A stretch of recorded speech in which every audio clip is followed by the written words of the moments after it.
kegiatan diseminasi budaya positif dari aksi nyata modul 1.4 saya yang kebetulan saya mengikuti bergerak angkatan 11. Pada kesempatan kali ini saya ingin memberikan atau berbagi praktek baik kepada Bapak Ibu semua tentang budaya positif. Oke, selamat datang bagi para guru hebat ya.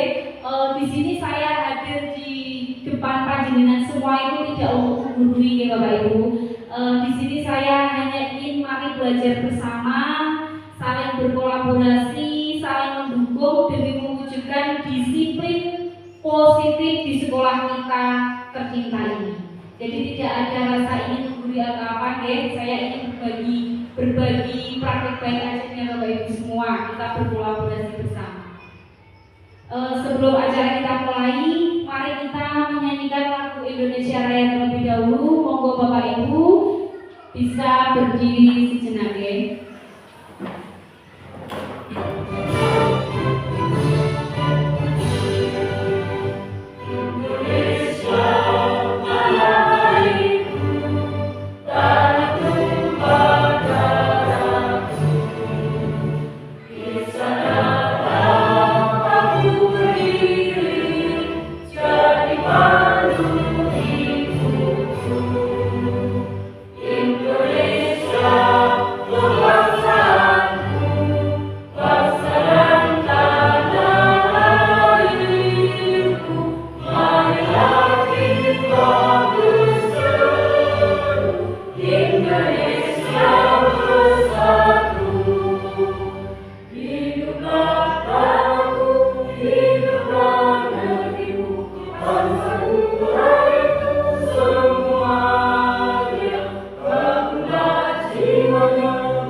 Latar belakang saya untuk memberikan diseminasi tentang budaya positif di sekolah saya sendiri ini adalah latar belakangnya dalam rangka untuk menumbuhkan dan menerapkan budaya positif pada murid yang ada di sekolah kita, serta untuk menciptakan lingkungan pendidikan yang kondusif. Budaya positif itu harus terus didapat oleh guru dan siswa sehingga nanti visi sekolah bisa terwujud. Itulah latar belakang kenapa saya memberikan diseminasi budaya positif. Tujuan saya melakukan diseminasi yaitu menumbuhkan dan menerapkan budaya positif pada murid, mewujudkan siswa yang memiliki profil pelajar Pancasila sesuai dengan visi sekolah kita. Nah, sebelum acara intinya kita mulai, monggo Bapak Ibu kita ice breathing sebentar, biar apa ya, otot-ototnya itu yang sudah siap kayak ini kan sudah tegang semuanya, ya. Mari kita ice breathing sebentar. Monggo Bapak Ibu berdiri semuanya. Jangan deh. Smart teacher, saya bikin, saya rasa, saya bisa. Tangan ke atas, menggapai tangan, tangan ke samping, guru yang tetap. Tangan ke depan, ikat badan, duduk yang rapi, siap berdoa. Tangan di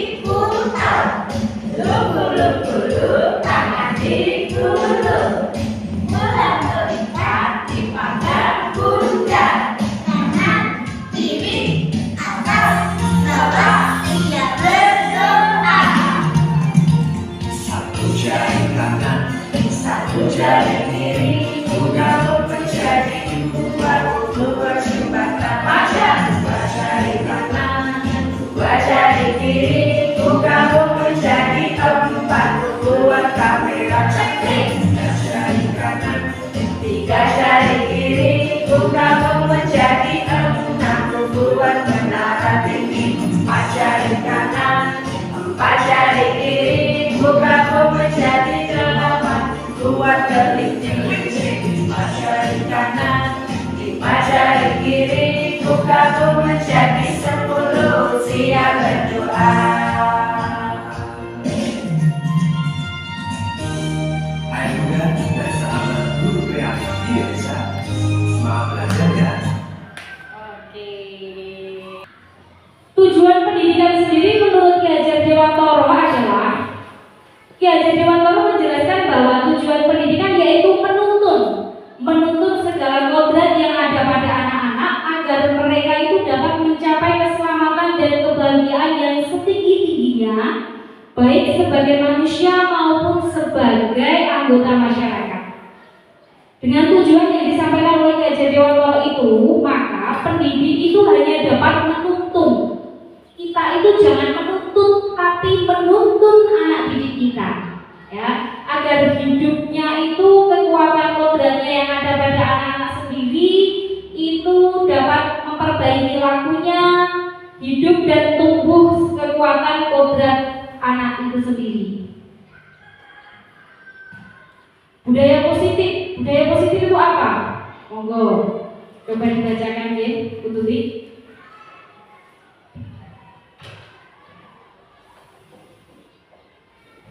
Budaya positif adalah nilai atau kebiasaan di sekolah yang berpihak pada murid untuk mereka berpikir kritis, penuh hormat dan memiliki rasa tanggung jawab sesuai profil pelajar Pancasila. Ya, terima kasih. Nah, inilah yang akan saya bagikan praktek baiknya nih, bahwa budaya positif itu adalah sebuah nilai atau kebiasaan yang ada di sekolah, yang mana kebiasaan itu berpihak pada murid. Nah, untuk apa? Untuk mereka bisa berpikir kritis, bisa penuh hormat, memiliki rasa tanggung jawab sesuai dengan profil pelajar Pancasila yang kita harapkan.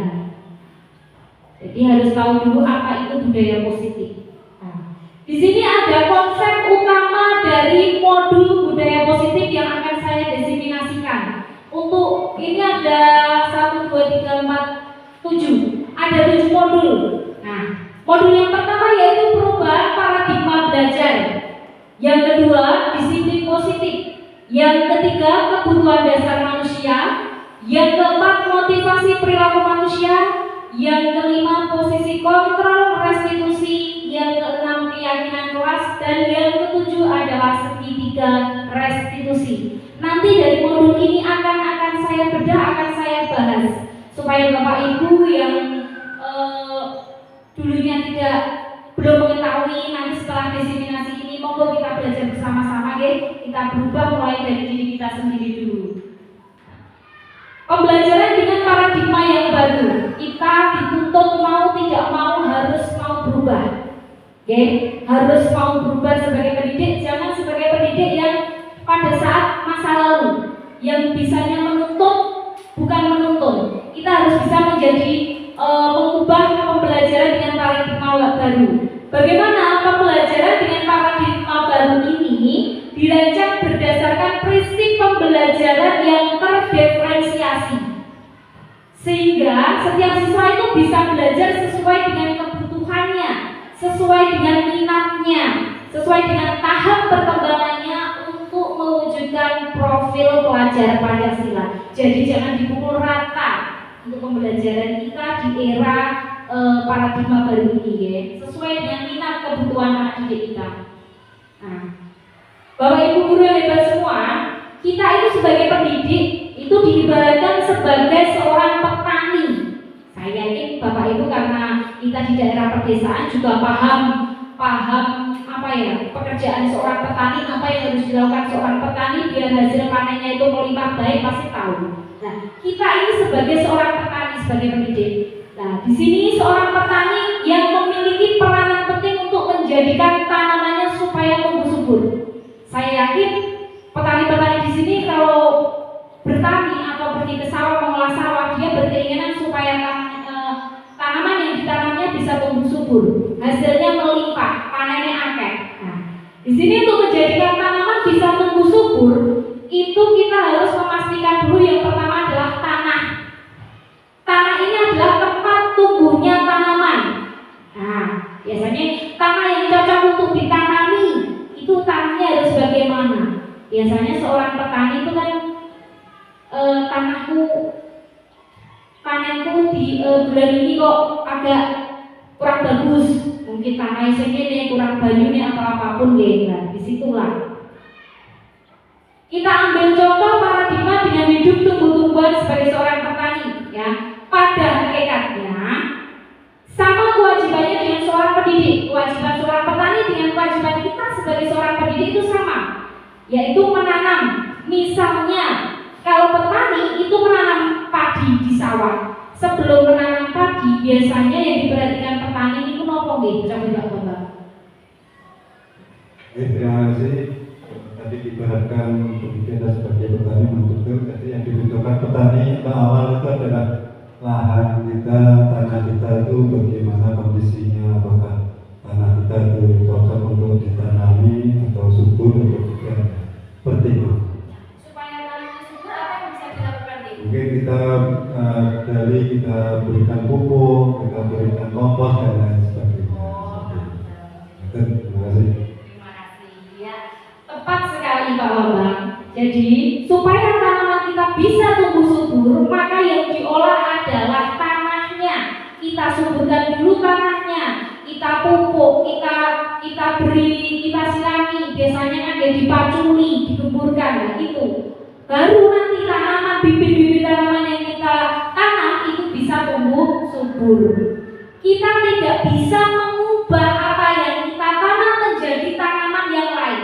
Kayak misalnya Bapak Ibu menanam padi, apakah bisa berharap semoga besok tanaman padi saya bisa tumbuh menjadi jagung? Kan tidak bisa. Kita hanya bisa berharap apa yang benih kita tanam itu tumbuh dengan subur. Nah, begitulah sebaliknya sebagai pendidik.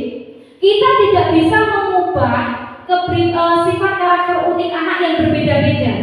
Cuma kita bisanya apa? Menuntun mereka. Mereka punya bakatnya apa? Keahliannya, bakatnya di bidang apa? Dia bisanya apa? Tidak bisa kita samaratakan atau berharap bahwa si anak peserta didik kita itu akan sesuai dengan yang kita harapkan. Kamu harus bisa ini, kamu harus bisa ini. Nah, kita harus memenuhi kebutuhan mereka sesuai dengan karakteristik mereka sendiri. Jadi bisa kita simpulkan bahwa sekolah diibaratkan sebagai tanah tempat bercocok tanam. Sekolah ini adalah tanah kita untuk bercocok tanam. Nah, sehingga seorang guru perlu mengusahakan agar sekolah menjadi sebuah lingkungan yang menyenangkan, di mana sekolah itu aman, nyaman, ramah untuk anak, untuk tumbuh kembangnya anak. Nah, jadi kita harus melakukan sesuatu yang bisa memberikan kenyamanan atau apa ya, biar siswa kita itu bisa tumbuh dengan berkembang sesuai dengan karakteristik mereka. Kita yang memfasilitasi. Di sini salah satu tanggung jawab seorang guru. Monggo, coba dibaca Mas Yan. Tanggung jawab seorang guru. Ya, salah satu tanggung jawab seorang guru adalah bagaimana menciptakan suatu lingkungan positif yang terdiri dari warga sekolah yang saling mendukung, saling belajar, saling bekerja sama sehingga tercipta kebiasaan-kebiasaan baik. Dari kebiasaan-kebiasaan baik akan tumbuh menjadi karakter-karakter baik warga sekolah, dan pada akhirnya karakter-karakter dari kebiasaan-kebiasaan baik akan membentuk sebuah budaya positif. Terima kasih. Terima kasih Mas Rian. Nah, inilah bentuk tanggung jawab kita sebagai seorang guru. Yang pertama adalah menciptakan dulu lingkungannya. Lingkungan yang bagaimana? Kita ciptakan lingkungan yang positif dulu. Nah, lingkungan yang positif itu diciptakan bisa terwujud dari semua warga sekolah yang saling mendukung, saling bekerja sama, dan saling berkolaborasi. Karena kita di sekolah ini tidak bisa hidup sendiri, harus saling mendukung. Antara guru satu dan guru yang lainnya harus bekerja sama, berkolaborasi, menciptakan lingkungan yang baik. Nah, nanti supaya tercipta lingkungan kita itu sekolah yang baik, kita harus melakukan sebuah kebiasaan baik pula. Kita tanamkan kepada anak didik kita sebuah kebiasaan. Nanti kebiasaan itu akan tumbuh menjadi sebuah karakter yang baik bagi warga sekolah kita. Yang akhirnya karakter itulah yang akan membentuk sebuah budaya positif. Jadi budaya positif akan kita awali dengan sebuah pembiasaan. Karena si anak, warga sekolah semuanya sudah biasa melakukan sebuah kegiatan yang positif-positif, maka kebiasaan menjadi karakter. Karakter ini nanti bisa tumbuh menjadi budaya positif. Kalau sudah budaya itu tidak usah disuruh, itu akan terlaksana karena sudah membudaya. Nah, supaya bisa membudaya, berikan sebuah pembiasaan, tumbuhlah karakter. Itu tanggung jawab kita deh. Nah, di sini guru itu sebagai pengontrol murid. Ya, kita tidak dapat memaksa murid. Ingat, kita tidak dapat memaksa murid, tapi kita hanya bisa mengontrol murid. Misalnya, kita tidak bisa memaksa murid untuk berbuat sesuatu jika murid tersebut memilih untuk tidak melakukannya. Nah, walaupun tampaknya guru sedang mengontrol perilaku murid, hal demikian itu bisa terjadi karena murid sedang mengizinkan dirinya untuk dikontrol. Jadi kita tugasnya hanya mengontrol, ya. Jangan memaksa murid kita untuk melakukan sesuatu yang tidak disukainya. Semua penguatan positif itu akan efektif atau bisa bermanfaat penguatannya atau bujukannya. Penguatan itu bisa berupa apa saja ya? Biasanya kalau kita memberikan penguatan atau kebiasaan kepada anak didik bisa berupa apa? Biar anak didik itu tertarik untuk melakukan pesan-pesan yang kita sampaikan. Biasanya dengan diberi apa? Napa nggih? Hadiah, tepat sekali. Dibujuk, nggih. Kadang dibujuk ben gelem apa sing dikandani, diberi hadiah ya. Nah, di sini penguatan positif atau bujukan itu adalah salah satu bentuk kontrol kita sebagai guru. Jadi kalau Bapak Ibu sedang membujuk anak didiknya, ngerayu, wis diiming-imingi, sesuk tak tukarini permen ya, Dek. Saiki nulis misalnya. Itu adalah sebuah kontrol dari Bapak Ibu untuk mengontrol siswanya bisa menjadi sebuah kebiasaan atau karakter yang baik. Boleh.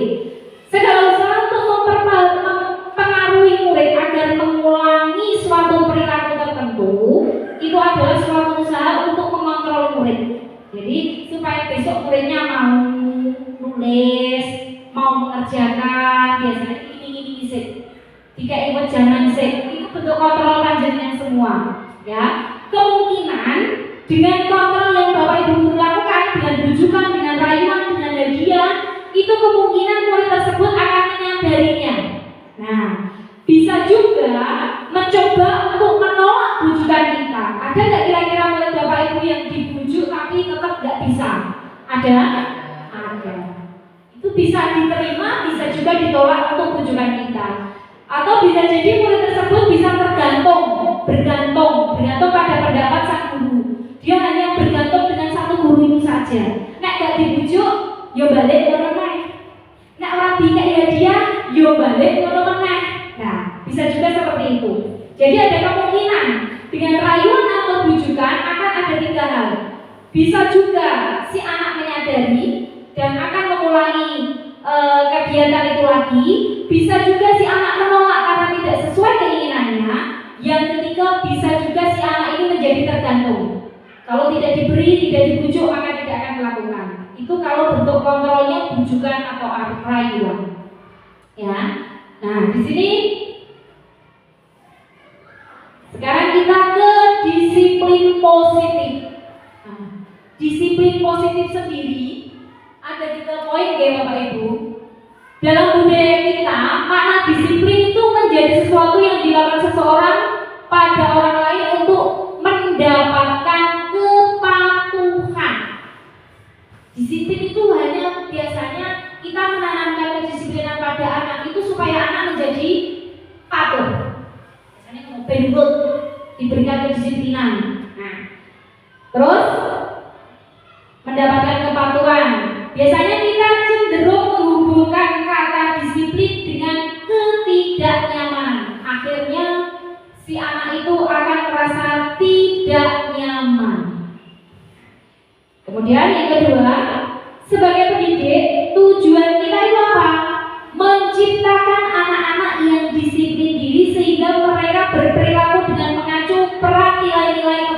kebajikan universal dan memiliki motivasi intrinsik bukan ekstrinsik. Tugas kita bukan menanamkan kedisiplinan hanya supaya si anak patuh. Itu paradigma yang kurang tepat. Yang tepat itu apa?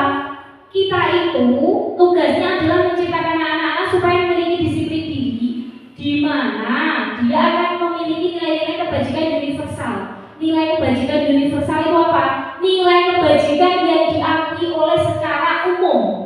Contohnya, saling menghargai. Semua mengakui bahwa saling menghargai adalah nilai-nilai kebajikan.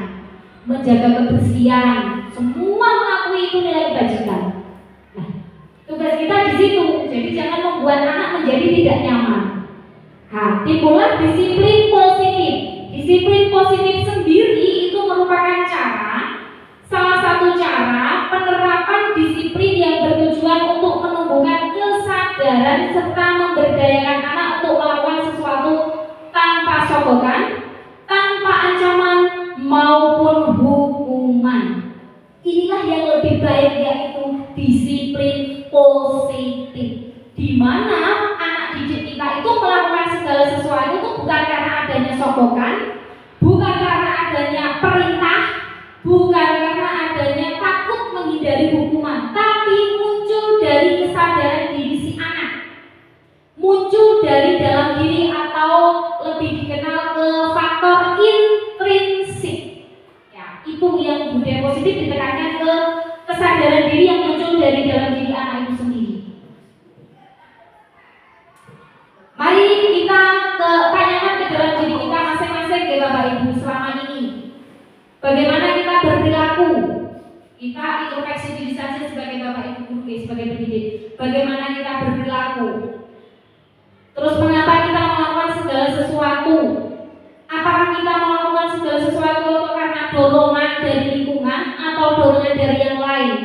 Terkadang kita sebagai pendidik juga melakukan sesuatu itu untuk menghindari rasa sakit, menghindari hukuman, menghindari ketidaknyamanan juga.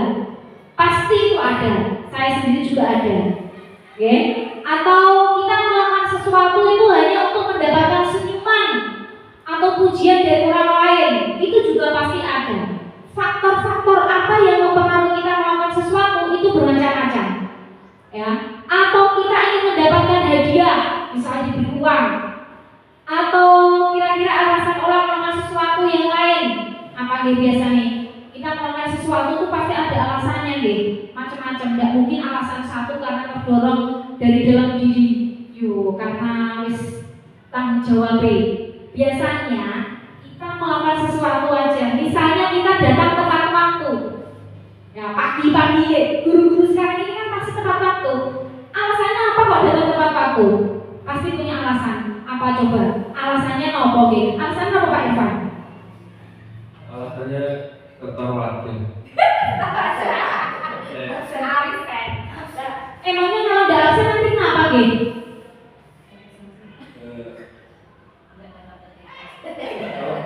Kalau nggak absen nanti dapat teguran. Oh, berarti secara tidak langsung Pak Irfan di sini ini ya secara umum. Kenapa kok kita pagi-pagi sudah sampai di sekolah? Oh absen. Kenapa harus absen?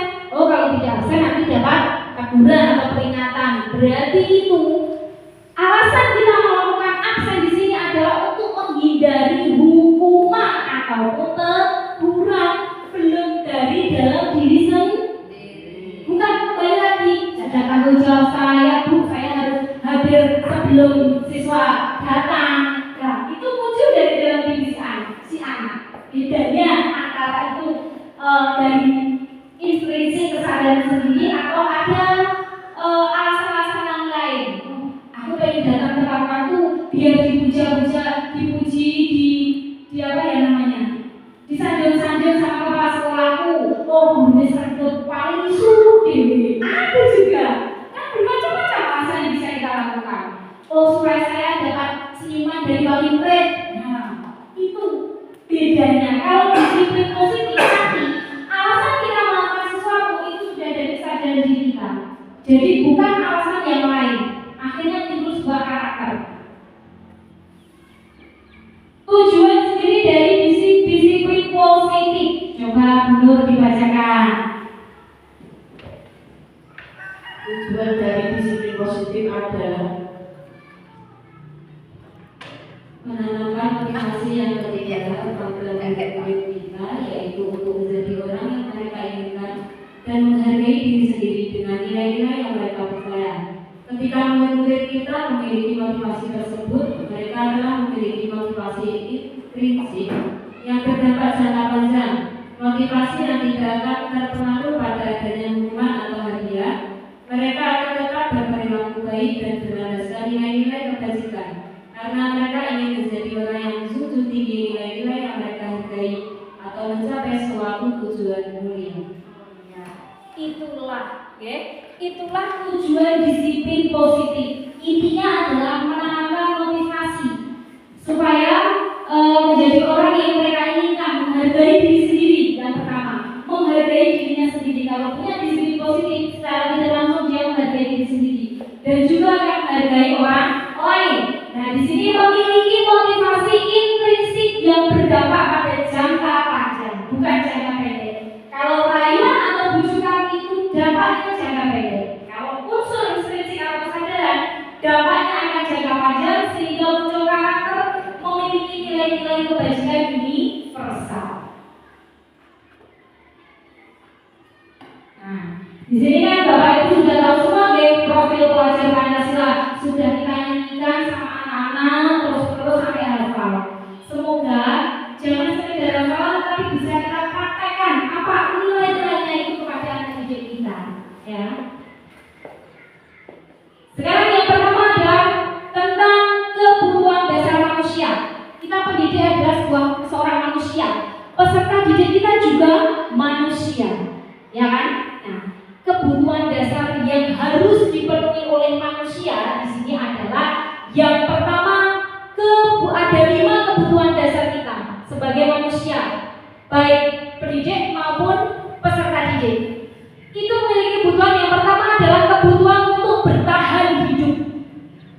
Yang kedua, kebutuhan kasih sayang dan rasa diterima atau love and belonging. Yang ketiga, penguasaan atau power. Yang keempat, kita membutuhkan kebebasan. Dan yang kelima, kita memerlukan kesenangan. Jadi peserta didik kita juga butuh 5 ini. Ya, butuh bertahan hidup, butuh kasih sayang, butuh penguasaan, butuh kebebasan, butuh kesenangan. Contoh bertahan hidup apa? Peserta didik kita itu suatu saat nanti kelak dia harus bisa menghidupi dirinya sendiri. Berarti dia harus mampu bekerja, mampu bertahan di hidup masyarakat, bersaing dalam kehidupan masyarakat yang begitu keras. Butuh makan, untuk bisa menghidupi dirinya sendiri, untuk makan minum kan harus bekerja. Terus yang kedua, peserta didik kita membutuhkan kasih sayang.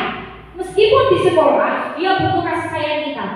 Tidak hanya kasih sayang kepada guru, dia butuh disayangi oleh murid-muridnya juga. Dia butuh diakui keberadaannya oleh teman-temannya. Jadi kalau ada peserta didik yang sedikit dikucilkan, itu sebenarnya kita harus memperhatikan mereka. Dia butuh kebutuhan dasar yang nomor 2, diterima. Nah, gimana caranya kita sebagai pendidik kebutuhan yang diterima itu bisa dia dapatkan. Yang ketiga, manusia butuh penguasaan, power. Penguasaan ini bisa diimplementasikan dalam bentuk apa? Penguasaan materi. Biasanya anak-anak yang cerdas itu ingin menjawab terus, ingin maju terus, ingin dinilai. Keinginan itu adalah suatu bentuk penguasaan. Bu, nilai Bu, aku tak majukan Bu saya Bu. Dia ingin menunjukkan penguasaannya bahwa dia mampu. Misal ada lomba, peserta didik kita tidak terpilih, dia mengajukan dirinya. Bu aku derek Bu saya ikut Bu, saya bisa Bu. Dia ingin menunjukkan kebutuhan dasar yang ketiga, yaitu penguasaan. Ya, kebebasan. Peserta didik kita butuh bebas meskipun dalam pembelajaran. Harus butuh bebas. Jadi makanya kita sebagai pendidik kalau dalam pembelajaran itu jangan murid yang mengikuti kita, tapi kita yang mengikuti murid. Pengen apa toh? Dia butuh kebebasan.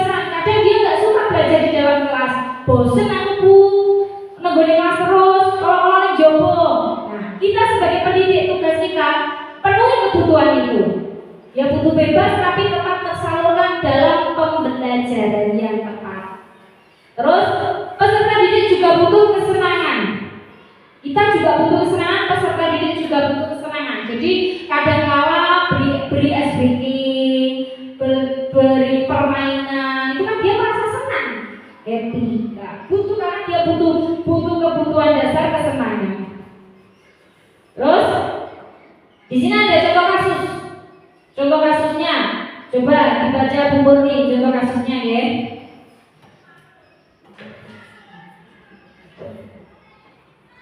Ibu Ina, guru di kelas 2, sedang bingung karena mendapatkan keluhan dari beberapa murid tentang sikap Aska. Dia selalu meminta makanan kepada temannya, tidak hanya sekali bahkan berkali-kali dan melakukan dengan paksa. Jika Anda di situasi seperti ini, apa yang akan Anda lakukan? Kira-kira apa Bu? Yang bisa apa yang dilakukan Bu Murni? Ada anak didiknya meminta makanan temannya dengan paksa, tidak hanya satu kali tapi berkali-kali. Kalau saya dievaluasi dulu anaknya, kenapa kok berkali-kali minta makanan sama temannya? Apa dia nggak membawa uang saku apa gimana? Kok sampai seperti itu? Terima kasih, bagus sekali jawabannya. Jadi menurut Bu Murni, jika ada kasus seperti ini, ya, punya kebetulan juga kelas 2 ya Bu, wah pas. Ini guru kelas 2 sedang bingung karena mendapat keluhan ada anak didiknya yang bernama Aska itu selalu minta makanan temannya dan itu dengan paksa. Nah, ini bahasa Jawanya apa aja? Ini apa ke? Malah itu uang ya, ngoyok. Nah, paksa dan itu tidak hanya sekali. Nah, guru menurut Bu Murni tadi jawabannya seperti ini. Bu Murni akan mengevaluasi dulu, mencari tahu dulu. Kenapa si Aska ini kok melakukan itu? Apakah tidak bawa uang saku atau mungkin tidak pernah dibuatkan sarapan oleh orang tuanya? Ya, tepat sekali. Kita harus evaluasi dulu sebelum melakukan sebuah tindakan supaya kita bisa memberikan tindakan yang tepat bagi kesalahan murid kita.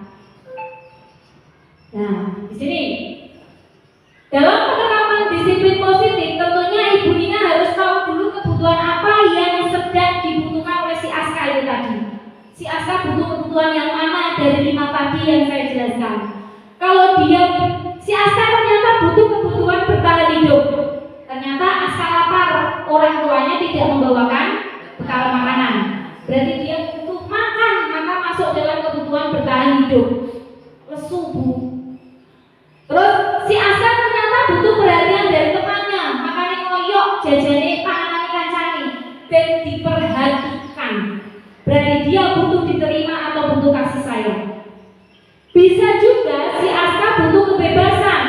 Dia merasa bosan, ya. Akhirnya karena bekal yang sama yang dibawakan orang tuanya tadi, bosan bekal yang modul, terus akhirnya jupuk bekalnya kan cantik.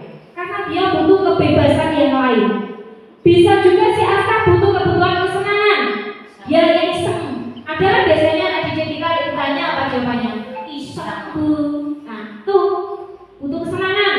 Merasa senang melihat temannya dibodoh. Biasanya senang aku dan tidak wajahmu mau nangis. Bisa juga dia membutuhkan kebutuhan kekuasaan, di mana merasa hebat karena temannya merasa takut. Nah, ketua geng. Ojo-ojo dulu tidak jadi hebat kan aku, dulu tidak PP aku. Nah, itu adalah satu bentuk kebutuhan kekuasaan. Kita analisis dulu kebutuhan mana yang Aska harus kita penuhi. Oh, baru tak selidiki kok ternyata Aska itu gak pernah dibawakan bekal makanan oleh orang tuanya. Sangune mau rongnya gak cukup. Akhirnya seperti itu. Berarti Bapak Ibu bertindak dengan memenuhi kebutuhan bertahan hidup dan kasih sayang misalnya. Jadi tepat sasarannya. Motivasi perilaku manusia. Motivasi di sini ada 3. Yang pertama, manusia itu menghindari ketidaknyamanan atau hukuman. Kita juga sering melakukan ini sebagai pendidik.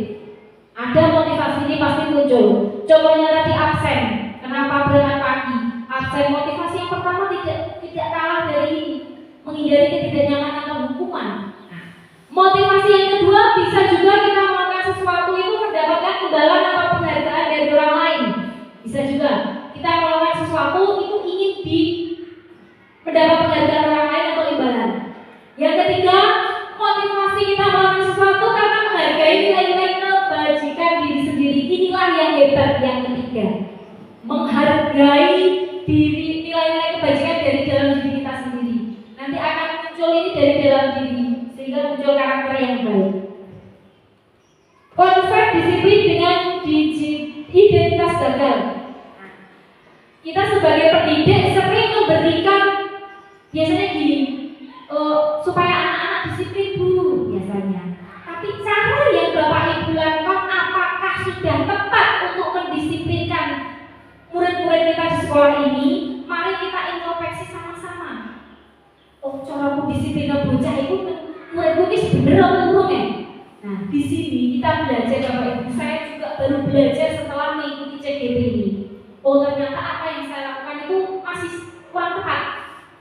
Disiplin yang saya tanamkan ke murid saya masih kurang tepat. Nah, di sini ada dua identitas disiplin. Nanti yang pertama adalah identitas gagal, yang kedua nanti identitas sukses. Disiplin yang kita lakukan akan menjadikan identitas gagal jika kita memberikan hukuman ataupun memberikan penghargaan. Hasilnya identitasnya gagal. Kalau kita mendisiplinkan siswa dengan cara memberikan hukuman. Nah, apa toh kalau hukuman? Kenapa kok bisa dikatakan gagal? Kalau kita menghukum anak, itu apa yang terjadi? Menyakitkan, membuat anak tidak nyaman, membuat anak didik kita takut, itu pasti. Terus anak akan menyembunyikan kesalahan, itu pasti. Biasanya si anak yang ditanya itu akan berbohong karena takut dihukum. Akhirnya identitasnya gagal. Bisa juga nanti anak yang kita hukum menjadi rendah diri. Ya, rendah diri. Itu kalau kita beri hukuman. Kalau kita sebagai pendidik memberikan penghargaan bisa berupa pujian, uang, hadiah. Nah, apa yang terjadi? Kalau kita mendisiplinkan dengan memberikan penghargaan itu tidak efektif karena merusak hubungan, ya, mematikan kreativitas anak, menghukum dengan sistem ranking, merampas hak dan menghargai dirinya. Jadi memberikan penghargaan itu ternyata juga tidak tepat ya Bapak Ibu, kurang tepat, masih gagal identitasnya. Nah, inilah yang bisa kita lakukan supaya disiplin kita yang kita berikan ke anak menjadi identitas yang sukses. Apa yang harus kita lakukan? Satu, memberikan konsekuensi. Yang kedua, berikan restitusi. Kalau memberikan konsekuensi itu jangkanya, penguatannya jangka pendek juga, karena perlu monitoring, perlu respon dari murid untuk menghargai peraturan kehilangan waktu untuk merenungi kesalahan, tapi tetap bisa sukses.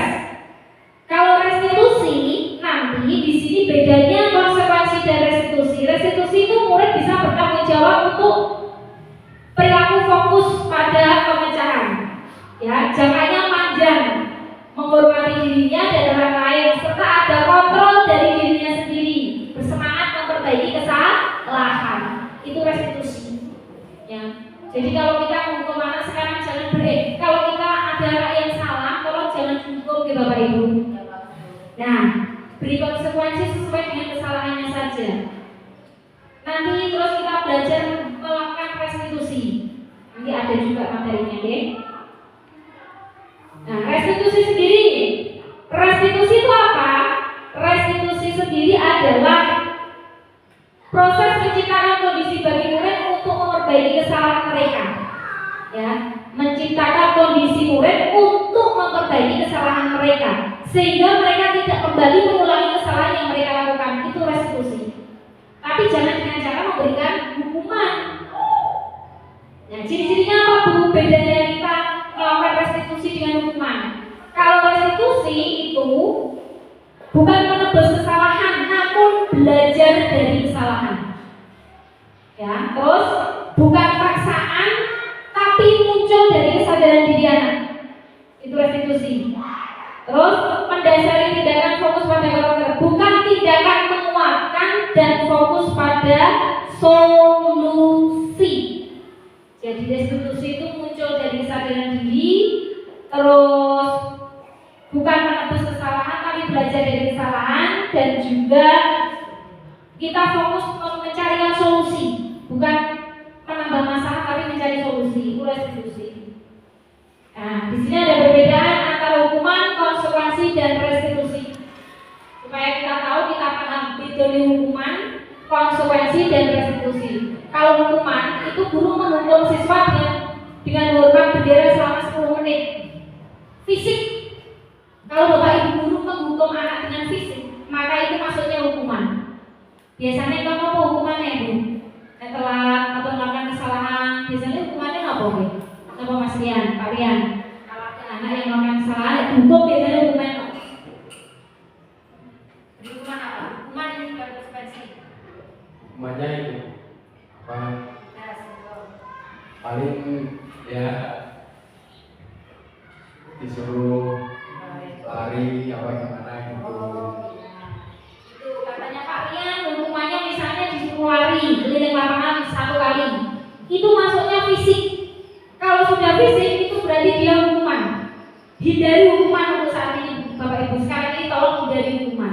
Nah, kita beri konsekuensi. Tadi konsekuensi kan identitasnya sukses. Dengan cara apa? Jangan disuruh lari, jangan disuruh hormat, jangan disuruh masuk WC, jangan disuruh membersihkan kelas. Tidak usah.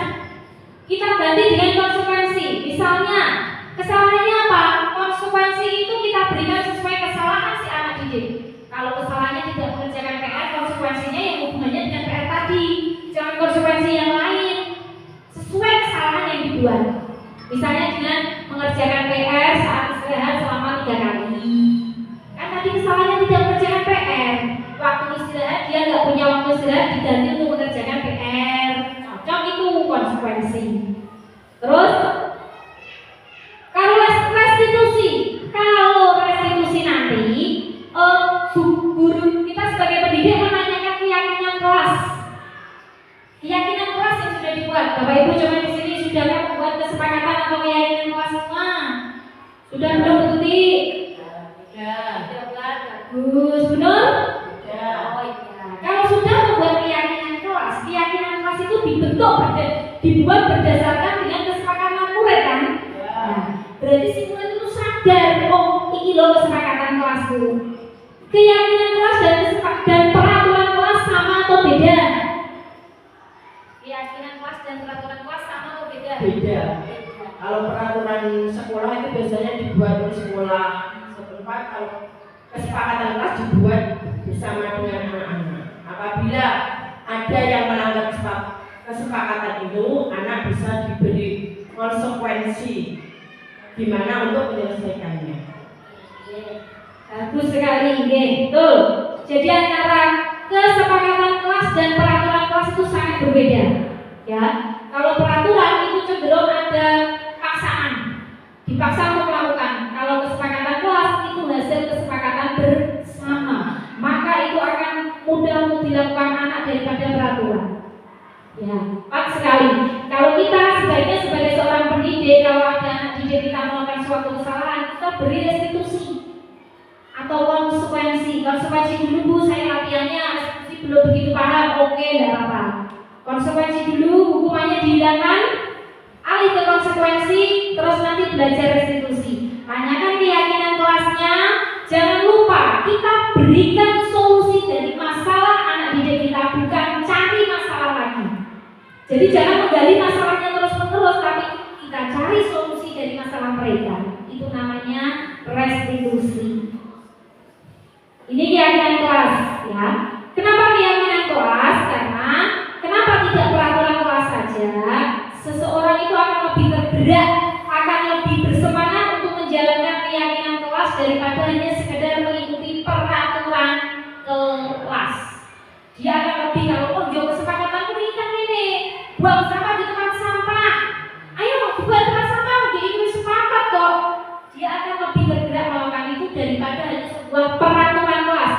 dilarang membuang sampah sembarangan. Si anak masih muncul membuang sampah sembarangan. Mana geng? Ah, itu masih masuk kata tertib geng. Coba ini nanti kelas 2 bisa diganti geng. Jadikan membuat kesepakatan kelas geng Murni. Nah, kalimatnya jangan pakai jangan, geng. Kalimat yang positif. Lebih baik keyakinan kelas daripada peraturan kelas atau tata tertib. Kalau dulu peraturan kelas, sekarang kita ubah menjadi keyakinan kelas. Si anak akan timbul dengan sendirinya, sadar dengan sendirinya dan melakukan itu. Nah, ini ada contoh kegiatan saya pada saat membuat keyakinan kelas bersama anak didik saya. Lewatnya apa tuh Bapak Ibu untuk membuat keyakinan kelas? Di sini siswa kelas 5 saya ajak. Dia ingin kelas seperti apa?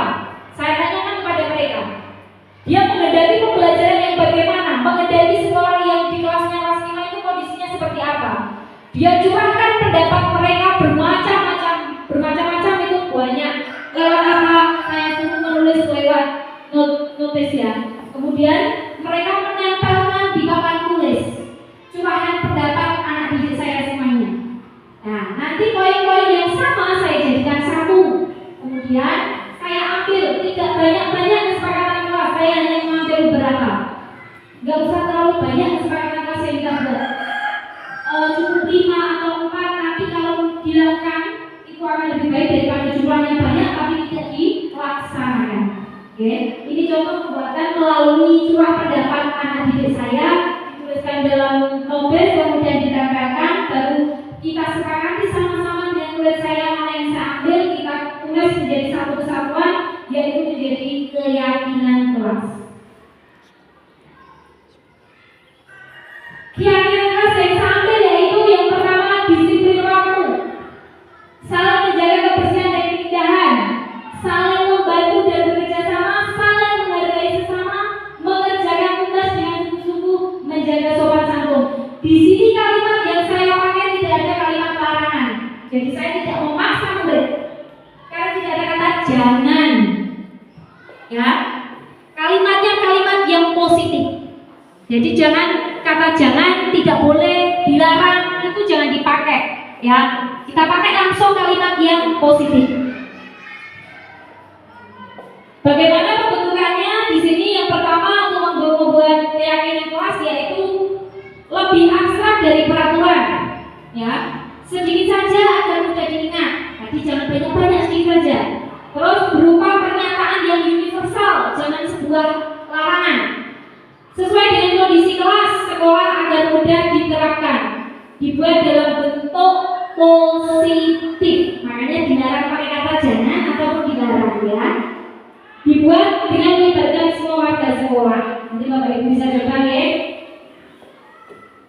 Di sini ada materi lagi yaitu 5 posisi kontrol restitusi. Kita ke restitusi. Ini adalah hal yang baik yang perlu kita Bapak Ibu? Kita coba. Mari kita coba bisa melakukan restitusi ini, ya. Restitusi yang pertama adalah penghukum. Kontrol restitusi kita sebagai guru, kita sebagai penghukum. Yang kedua, membuat rasa bersalah. Yang ketiga, kita sebagai teman. Yang keempat sebagai pemantau, atau yang kelima sebagai manajer. Nanti kita berada di posisi mana? Penghukum. Saya yakin Bapak Ibu di sini, saya sendiri pernah mengalami posisi ini sebagai penghukum. Pernah buatan dia Bapak Ibu? Pernah buatan Bapak?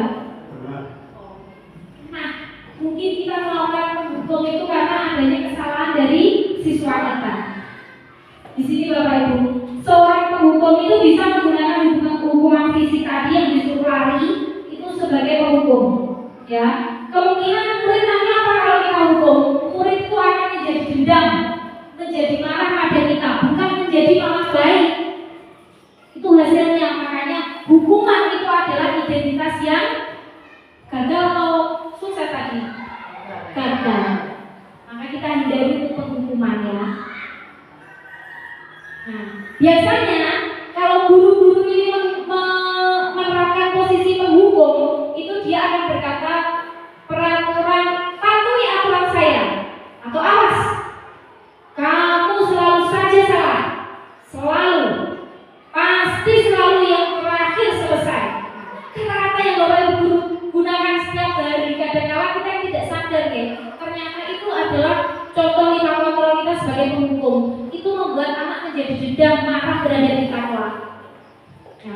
Tuh.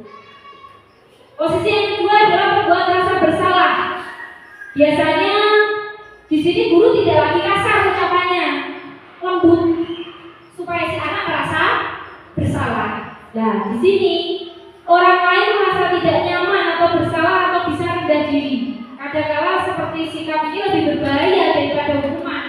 Malah lebih berbahaya membuat rasa bersalah si anak, karena si anak tidak akan berontak dengan langsung, tapi dia dipendam, akhirnya anak menjadi rendah diri.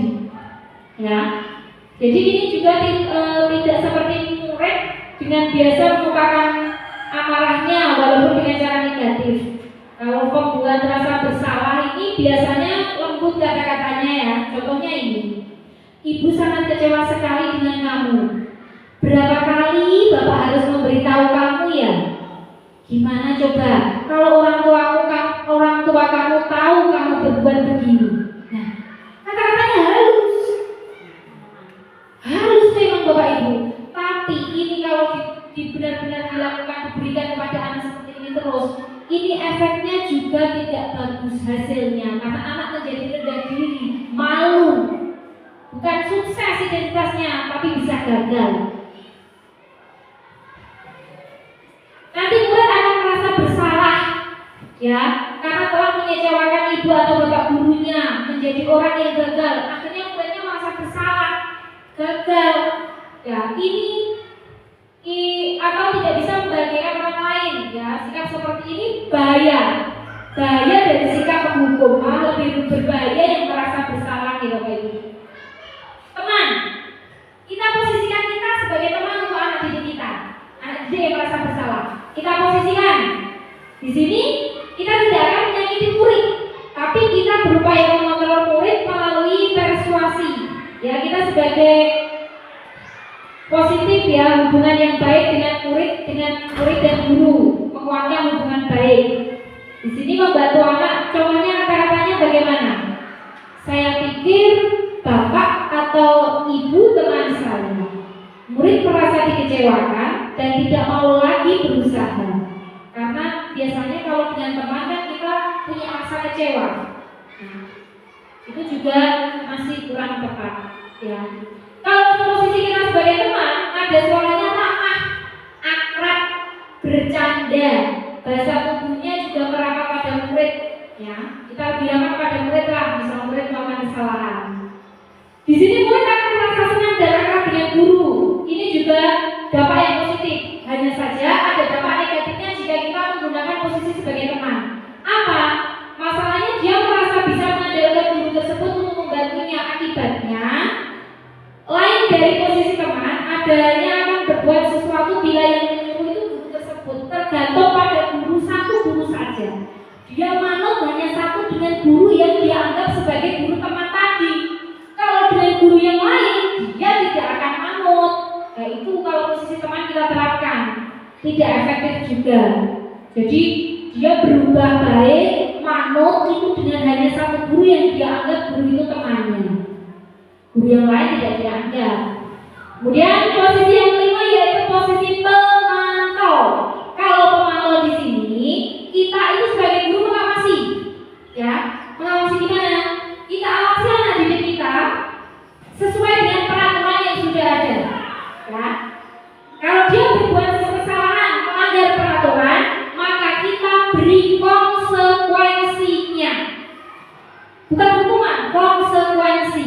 Nah, itu berarti kita melaksanakan kontrol kita sebagai pemantau. Oh, muridku kae wis tak omongin dina Senin ora nggo topi. Upacara iki ora nggo topi nek tak omongin nek ora nggo topi, maju ning ngarep. Nah, lakukan itu. Panggil dengan ada yang halus, apa yang kesalahan apa? Kira-kira kamu disuruh ke depan itu tahu nggak kesalahannya apa? Tahu bu, tidak pakai topi. Nah, kalau nggak pakai topi apa ya kira-kira konsekuensinya? Suruh maju ke depan, itu lakukan. Itu pemantau. Nadanya, suaranya datar, bahasa tubuhnya formal. Ya, agak formal ya. Yang kelima adalah posisi kita sebagai manajer.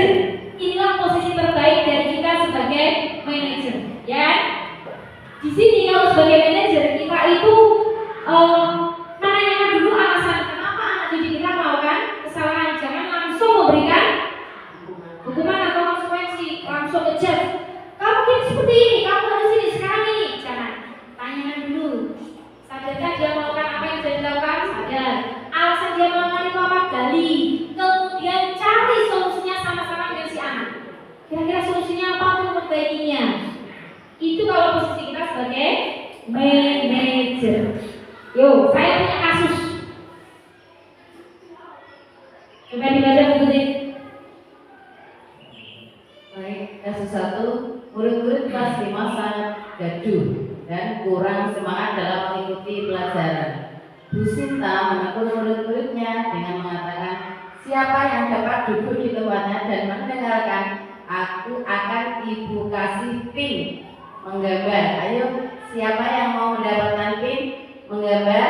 Seketika murid-murid kelas 6 langsung tenang.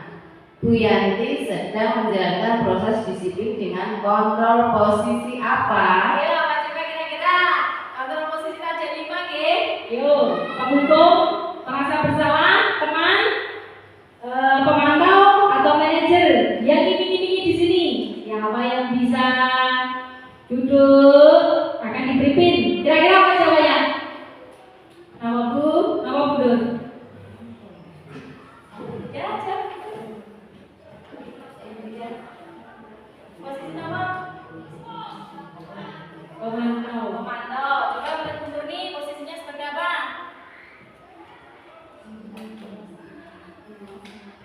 Pemantau. Pemantau sama. Bu Nurni sendiri sebagai apa? Teman. Oh, teman. Mari kita coba ya. Di sini gaduh ya rame. Terus akhirnya digurunya, ayo siapa yang mau duduk di tempatnya mendengarkan, diberi iming-iming pin gambar. Kira-kira posisi apa seperti itu? Tadi jawabannya 2 versi, pemantau dan teman. Kita coba ya jawabannya. Weh, ternyata jawabannya adalah pemantau. Tepuk tangan buat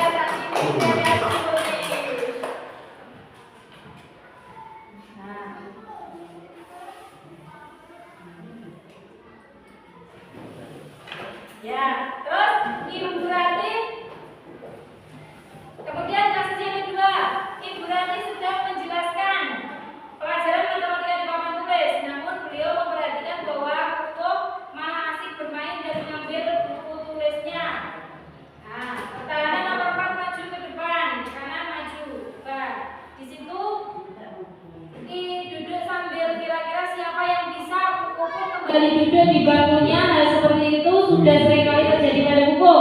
Sepertinya asik bermain menggambar. Nah, kemudian pasti Bapak Ibu di kelas ada. Kita menjelaskan, tapi terus kemudian ada anak yang asik sendiri, ya kan? Terus gurunya mengatakan seperti ini. Gimana kamu Kuko? Kamu tidak kasihan sama ibu ya? Sudah capek-capek ibu menjelaskan, kamu tidak kasihan sama ibu. Kira-kira itu sebagai apa? Gimana kamu Kuko? Kamu gak kasihan sama ibu? Nah, kalau kita mau menegur siswa kita seperti itu, tuh posisi kita sebagai apa? Sebagai apa lagi?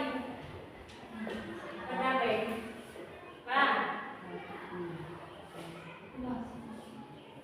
sebagai apa lagi coba? Ngomong. Nah, kamu tidak kasihan ya? Teman.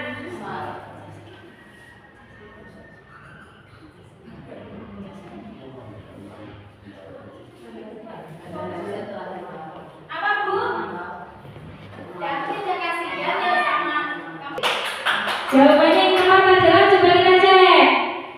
Pembuat rasa bersalah, ya kan?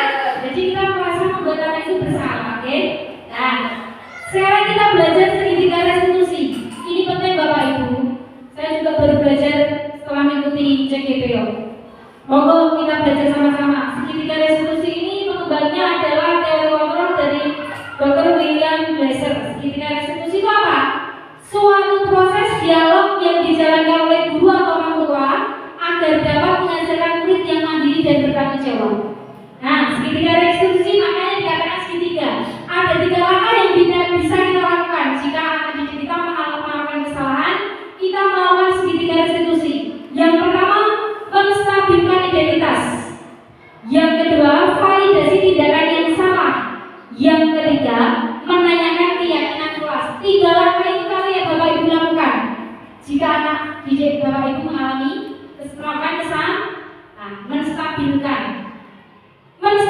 identitas itu apa? Kita ubah identitas anak atau orang yang gagal karena melakukan kesalahan tadi menjadi identitas yang sukses. Jadi si anak kalau melakukan kesalahan pasti merasa dirinya itu gagal. Aku salah, aku mau melakukan ini. Dan ubah dulu identitasnya menjadi sukses. Caranya gimana? Dengan kata-kata seperti ini. Bapak Ibu ungkapkan, jangan kamu salah, kamu tadi begini, jangan.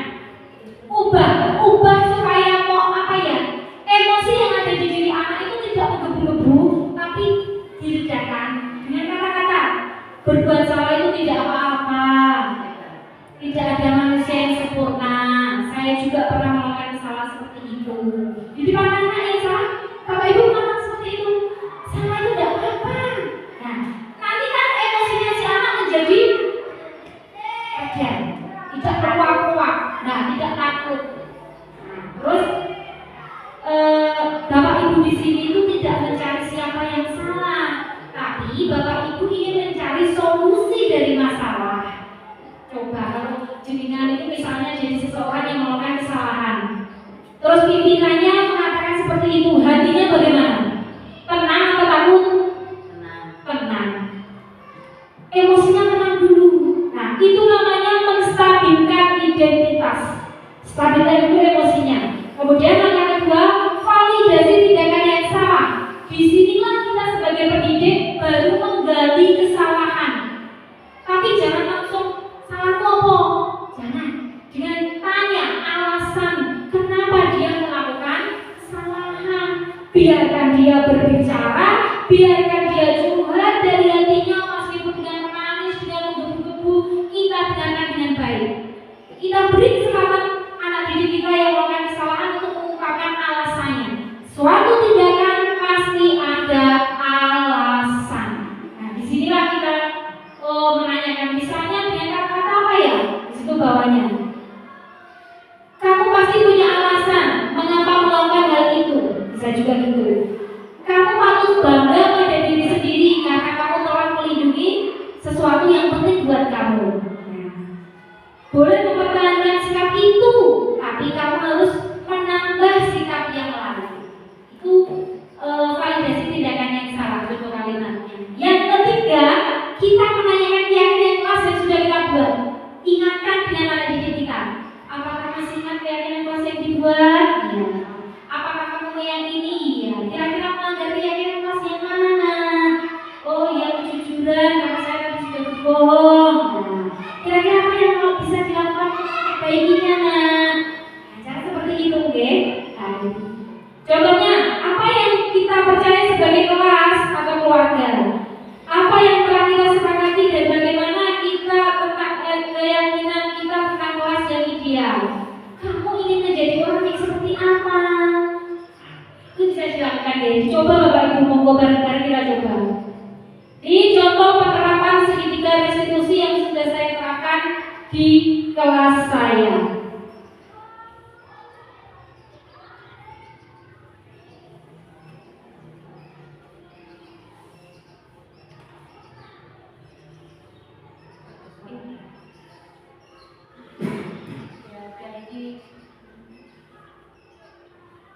Di sini tadi ya.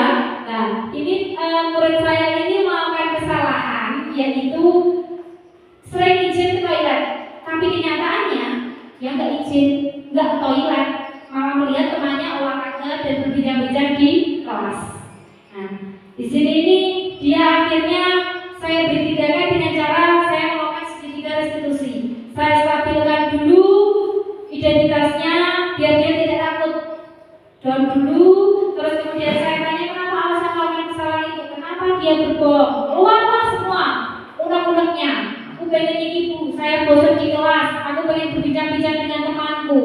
Nah, kemudian saya yang ketiga melakukan validasi tindakan salah sudah saya lakukan, kemudian keyakinan kelas saya tanyakan. Keyakinan kelas apa yang kalian yang dilanggar? Yang melanggar keyakinan kelas kejujuran karena sudah berbohong. Saya tanya juga bagaimana solusinya, kira-kira bisa memperbaiki kesalahannya. Oh, dia meminta maaf sama saya, kemudian besok tidak mengulangi lagi. Nah, itu contoh keyakinan kelas yang saya lakukan. Dalam program disiplin positif, hendaknya guru memiliki standar kepribadian atau profesional dan sosial yang baik, di mana guru harus mampu berinteraksi dengan posisi kontrolnya saat ini. Bagaimana perjalanan dirinya menjadi seorang among? Kita sebagai pendidik itu menjadi among. Among itu ngomong ya Pak Bambang? Baik, kata pamong, berarti ngomong atau mendidik anak, mengasuh, dari kata bahasa Indonesia lebih condong kata mengasuh. Tepat sekali, Gen. Kita sebagai pendidik itu among, ngomong katanya Pak Bambang. Hanya ngomong, nuntun, ya, nuntun dengan karakter mereka. Jadi seperti ngomong anak ibu, ya, kita ngomong dengan mandiri, dengan merdeka dan dengan tanggung jawab. Jangan lupa ada kata dengan merdeka, hak-haknya, kemerdekaannya. Nah, itulah hasil pemaparan diseminasi budaya positif saya hari ini kepada Bapak Ibu semua.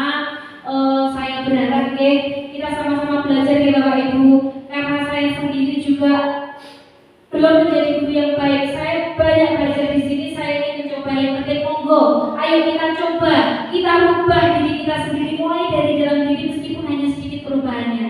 Kita rubah jika ada anak kita yang melakukan suatu kesalahan. Sering toh di kelas kesalahan, kita jangan menghukum, tapi kita berikan somasi boleh. Dan yang lebih baik kita melakukan segitiga restitusi tadi, monggo kita jalankan. Coba nanti kalau Bapak Ibu tertarik kok butuh aku ini paham banget. Iki mulai uang saya melakukan kesalahan. Orang tahu gara PR Bu. Aku punya caranya Bu tidak memberi biar tidak memberikan hukuman. Monggo Bapak Ibu bisa sharing sama saya Nanti saya akan dengan senang hati memberikan ilmu, berbagi ilmu dengan Bapak Ibu semua. Nah, terima kasih. Mungkin ada yang ditanyakan Bapak Ibu? Cukup? Oke, terima kasih. Semoga kita selalu menjadi guru yang selalu tergerak, bergerak dan bisa menggerakkan. Saya akhiri diseminasi kali ini. Semoga bermanfaat bagi Bapak Ibu semua. Wabillahi taufiq wal hidayah. Wassalamualaikum